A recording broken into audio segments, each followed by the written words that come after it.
আমাদের যারা আমরা এখন বয়স হয়ে গেছে, কথাও বেশি বলতে পারি না সবসময়, কিন্তু চেষ্টা করছে একটা শক্তি, একটা আপনার বাংলাদেশের যারা 1971 সালে স্বাধীনতার বিরোধিতা করেছিল, তারা 1971-কে এখন আপনার নিচে নামিয়ে দিতে চায়। তারা শুধুমাত্র 24শে জুলাইয়ের যে আন্দোলন তাকে বড় করে দেখাতে চায়। 24-এর যে আন্দোলন সেটা 15 বছর ধরে করেছে, এক আধ দিন নয়। আমরা দেশে গণতন্ত্র প্রতিষ্ঠার জন্য, ফ্যাসিস্ট শক্তিকে পরাজিত করবার জন্যে, হাসিনাকে উৎখাত করার জন্যে আমরা কিন্তু 15 বছর সংগ্রাম করেছি। আমাদের মুক্তিযোদ্ধারা সংগ্রাম করেছেন। তা আজকে যদি কেউ দাবি করেন যে এককভাবে তারা যে কৃতিত্ব, আমরা সেটা মানতে রাজি নই। আমাদের 60 লক্ষ মানুষের বিরুদ্ধে মিথ্যা মামলা হয়েছে।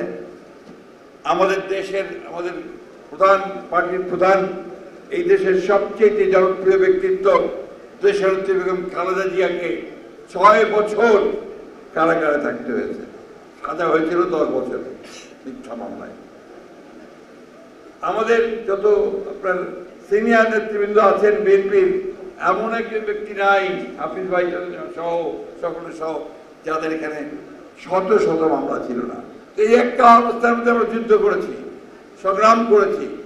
আমাদের ইলিয়াস ভাই সহ 1700 মানুষকে গুম করে দেওয়া হয়েছে, 20,000 মানুষকে খুন করা হয়েছে।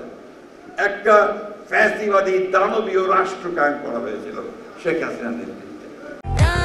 প্রাণ ইউএইচটি মিল্ক, শুদ্ধতায় ও মমতায় সব সময় সেরা স্বাদে। আমরা সেটার বিরুদ্ধে লড়াই করেছি। আজকে এখানে বিভক্তি আমরা আনতে চাই না, কিন্তু অত্যন্ত পরিকল্পিতভাবে কিছু কিছু শক্তি, কিছু কিছু মানুষ এখানে বিভক্তি আনতে চায়। 1971 সালকে যারা বইয়ে দিতে চায়, তাদের লক্ষ্য একটাই, যে তারা 1971-কে অস্বীকার করতে চায়। এবং আমরা যে বাংলাদেশে একটা স্বাধীন সার্বভৌম রাষ্ট্র হয়েছি, লড়াই করে যুদ্ধের মধ্য দিয়ে, আমাদের নেতা শেখ জিয়া রহমানের ঘোষণার মধ্য দিয়ে, সেটাকে তারা অস্বীকার করতে চায়। আমরা এই ব্যাপারে খুব পরিষ্কার করে বলতে চাই, 1971 সালকে ভুলিয়ে দেওয়ার কোনো অবকাশ নেই, কারণ ওটাই হচ্ছে আমাদের জন্মের ঠিকানা। এই দেশের, এই ভূখণ্ড একটা স্বাধীন দেশ হিসাবে মর্যাদা পেয়েছে। এটা আমাদের মনে রাখতে হবে সবসময়।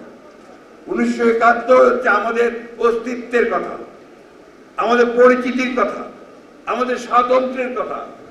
সেই দিন যে ঘোষণা হয়েছিল স্বাধীনতার, সেই ঘোষণা হচ্ছে আমাদের একটা নতুন জাতি হিসেবে আত্মপ্রকাশের কথা। বন্ধুগণ, আজকে সেই সমস্ত শক্তির অনেক বেশি উল্লম্ফন দেখতে পাই আমরা।